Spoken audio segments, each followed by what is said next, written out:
Hello friends, welcome to day trader Telugu and good evening. Sensex 11 points gain అయ్యి 37,930 దగ్గర close అయితే Nifty 140 points gain అయ్యి 11,162 దగ్గర క్లోజ్ అవ్వడం జరిగింది. వ్యాక్సిన్ రిలేటెడ్గా వస్తున్న కాన్స్టెంట్ అప్డేట్స్ మార్కెట్ని కొంత టాప్ సైడ్కి అయితే పుష్ చేస్తూ ఉన్నాయి. సో నిన్నటి న్యూస్ అప్డేట్స్లో మనం మాట్లాడుకుంది భారత్ బయోటెక్ వాళ్ళు తయారు చేస్తున్న కోవాక్సిన్ రిలేటెడ్గా క్లినికల్ ట్రయల్స్ అనేటివి రానున్న రోజుల్లో ఎయిమ్స్లో జరగబోతున్నాయని, అన్నీ అనుకున్నట్లు జరిగితే 2020 ఎండింగ్ అయినా లేదంటే 2021 ఎర్లీగా అయినా సరే ఈ వ్యాక్సిన్ మార్కెట్లోకి వస్తుందని ఎయిమ్స్ డాక్టర్ సంజయ్ రాయ్ గారు అయితే అప్డేట్ ఇవ్వడం జరిగింది. అండ్ ఈ రోజు ఆక్స్ఫర్డ్ అలాగే ఆస్ట్రాజెనకా వీళ్ళిద్దరూ కలిసి ఒక వ్యాక్సిన్ అయితే తయారు చేస్తున్నారనమాట. దీని రిలేటెడ్ గా ఈ రోజు వచ్చిన పాజిటివ్ అప్డేట్స్ మన మార్కెట్స్ నే కాకుండా గ్లోబల్ మార్కెట్స్ ని కూడా కొంత పాజిటివ్ గా ఇంపాక్ట్ చేయడం జరిగింది.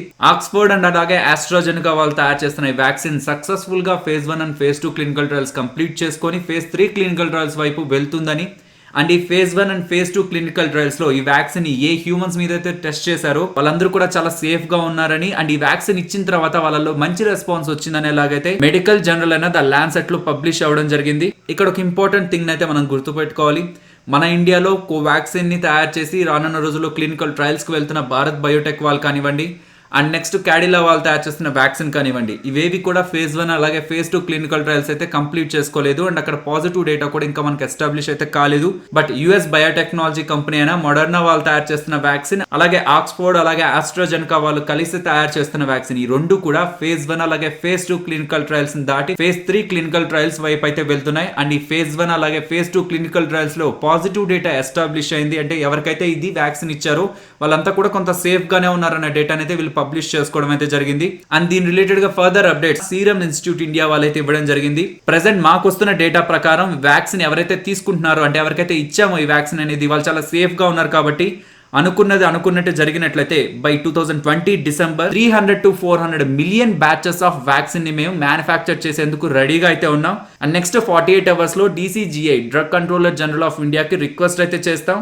అండ్ నెక్స్ట్ 1 to 1.5 months లో క్లినికల్ ట్రయల్స్ కంప్లీట్ చేసుకొని by November ending or December ending కి ఈ వ్యాక్సిన్ ని మేము మార్కెట్లోకి తీసుకొచ్చే ప్రయత్నం చేస్తున్నామని ఆస్ట్రాజెనకాకు సంబంధించిన సీరం ఇన్స్టిట్యూట్ ఇండియా వాళ్ళైతే అప్డేట్ ఇవ్వడం జరిగింది.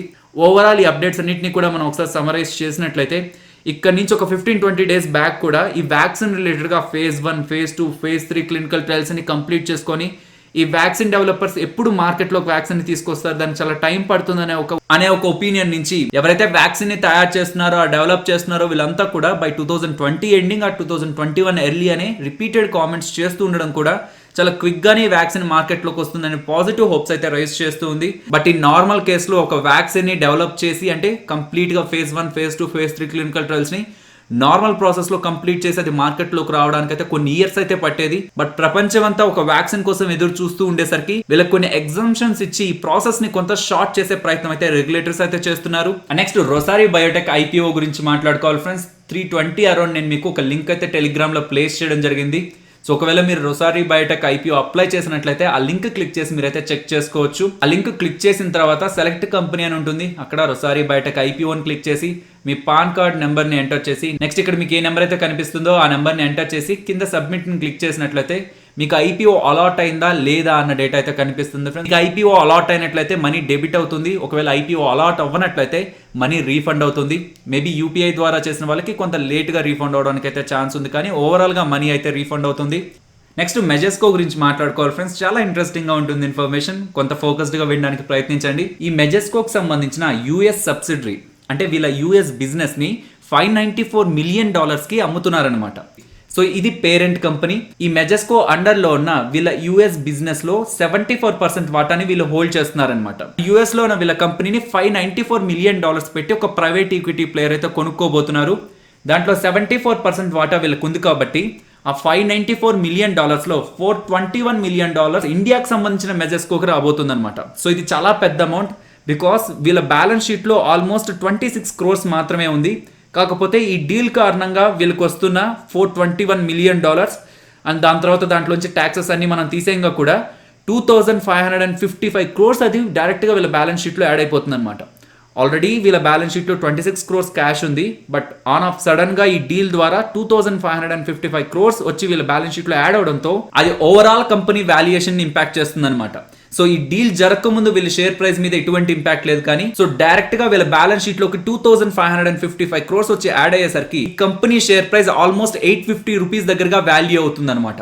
కాబట్టి మనకి అప్పర్ సర్క్యూట్స్ లోకి అయితే స్టాక్ అయితే వెళ్ళడం జరిగింది. సో ఏ కంపెనీని అయితే $594 million కి ఒక ప్రైవేట్ ఈక్విటీ ప్లేయర్ కొనుక్కోబోతున్నారో దాంట్లో మాస్టెక్ వాళ్ళకు కూడా ఆల్మోస్ట్ 6.5% వాటా ఉందన్నమాట.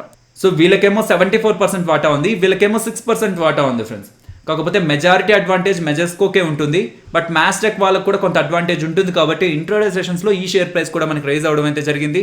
అలా వస్తున్న 2555 crores ని వాళ్ళ షేర్ హోల్డర్స్ కి డివిడెండ్స్ గా అయినా సరే లేదంటే బైబ్యాక్ లో అయినా సరే ఆ మనీని స్పెండ్ చేస్తారు అని చెప్తున్నారు.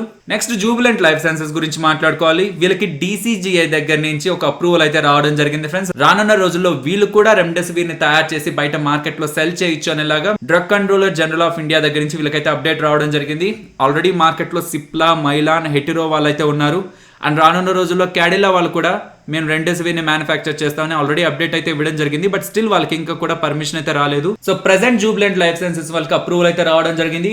సో జూబిలెంట్ లైఫ్ సైన్సెస్ తర్వాత ఉన్న మిగతా ఫార్మాస్యూటికల్ కంపెనీస్ కూడా రానున్న రోజుల్లో అప్రూవల్ రావడానికి కూడా ఛాన్స్ ఉన్నాయి. సో నెంబర్ ఆఫ్ కేసెస్ మనకి డైలీ పెరుగుతూనే ఉన్నాయి కాబట్టి డెఫినెట్లీ రెమ్డెసివిర్ కూడా రానున్న రోజుల్లో మంచి డిమాండ్ అయితే ఉంటుంది ఫ్రెండ్స్. దీనికి ప్యారలల్ గా వ్యాక్సిన్ ట్రయల్స్ కూడా రన్ అవుతున్నాయి కాబట్టి వన్స్ వ్యాక్సిన్ కూడా మనకి బయట మార్కెట్ లోకి వచ్చినట్లయితే వీటికి కొంత డిమాండ్ తగ్గడానికి అయితే ఛాన్సెస్ అయితే ఉంటాయి. నెక్స్ట్ బజాజ్ ఫైనాన్స్ రిజల్ట్స్ గురించి మాట్లాడుకోవాలి. సో రిజల్ట్స్ మాట్లాడుకునే ముందే ఓవరాల్ రిజల్ట్స్ ఎలా ఉన్నాయని చెప్తున్నాను. రిజల్ట్స్ అయితే మరీ అంత నెగిటివ్గా అయితే లేవు. కేవలం వీళ్ళ ప్రావిజన్స్లోనే మనకు కొంత నెగిటివ్ ఫ్యాక్టర్ అయితే కనిపిస్తుంది. బట్ ఎందుకు మరి ఈ రోజు ఇంత కరెక్ట్ అయిందంటే మీరు రీసెంట్ టైమ్స్లో గమనించినట్లయితే 27th May Bajaj finance related గా వీడియో చేస్తున్నప్పుడు 1800 దగ్గరగా ఉంది. ఈ రోజు స్టార్టింగ్ లో 3500 దగ్గర ఉందన్నమాట. సో ఎప్పుడైతే స్టాక్ ప్రైస్ చాలా ఎక్కువగా ర్యాలీ అవుతూ వెళ్తుంటుందో డెఫినెట్లీ కొంత వీక్నెస్ కి కరెక్ట్ అయితే అవుతూ ఉంటుంది ఫ్రెండ్స్. సో బజాజ్ ఫైనాన్స్ ఉన్న సెగ్మెంట్ లైక్ NBFC సెగ్మెంట్ మీద క్వశ్చన్ మార్క్స్ అయితే ఉన్నాయి, కానీ అంటే రానున్న రోజుల్లో వీళ్ళు ఎలా సర్వైవ్ అవుతారు అండ్ వీళ్ళ మీద ఎలాంటి నెగిటివ్ ఇంపాక్ట్ ఉంటుంది మోరటోరియం లిఫ్ట్ చేశా కానీ క్వశ్చన్ మార్క్స్ అయితే ఉన్నాయి, కానీ స్పెసిఫిక్ గా బజాజ్ ఫైనాన్స్ బిజినెస్ మీద నెగిటివ్ అప్డేట్స్ అయితే ఏం లేవు. వీళ్ళు నెట్ ప్రాఫిట్స్ గా 962 crores ని పోస్ట్ చేయడం జరిగింది అనమాట. ఇది లాస్ట్ ఇయర్ సేమ్ క్వార్టర్ అంటే last year 2019-20 June ended quarter తో కంపేర్ చేస్తే 19% నెట్ ప్రాఫిట్ అయితే డౌన్ అవడం జరిగింది. కాకపోతే వీళ్ళ టోటల్ ఇన్కమ్ అలాగే నెట్ ఇంట్రెస్ట్ ఇన్కమ్ ఇవన్నీ కూడా మనకి ఇయర్ ఆన్ ఇయర్ క్వార్టర్ లో ఇంక్రీజ్ అవడం అయితే జరిగింది అనమాట. సో మనకి టాప్ లైన్ లో గ్రోత్ అయితే కనిపిస్తుంది, కానీ బాటమ్ లైన్ లో 19% డౌన్ ఫాల్ అయితే కనిపించడం జరిగింది. దీనికి మెయిన్ రీజన్ వీళ్ళు చేసిన ప్రావిజన్స్. సో వీళ్ళు ఈ క్వార్టర్లో చేసిన total provisions 1686 crores friends. But దాంట్లో ఈ వైరస్ రిలేటెడ్ గానే వీళ్ళు చేసిన ప్రావిజన్ 1450 crores అనమాట. సో ప్రీవియస్ క్వార్టర్లో కూడా ఈ వైరస్ రిలేటెడ్గా వీళ్ళు ప్రావిజన్స్ చేశారు అండ్ ఇప్పుడు కూడా 1450 crores ప్రావిజన్స్ అయితే చేశారు. సో రెండింటిని కూడా యాడ్ చేస్తే ఈ వైరస్ రిలేటెడ్ గానే వాళ్ళు 2350 crores ప్రావిజన్స్ అయితే చేయడం జరిగిందనమాట. సో రానున్న రోజుల్లో ఒకవేళ కంపెనీ మీద ఏదైనా స్ట్రాంగ్ నెగిటివ్ ఇంపాక్ట్ పడినట్లయితే కొంత సపోర్ట్ కోసం వీళ్ళు కొంత హై ప్రావిజనింగ్ అయితే చేస్తున్నారనేలాగా ప్రీవియస్ క్వార్టర్ లోనే వాళ్ళు అప్డేట్ చేయడం జరిగింది.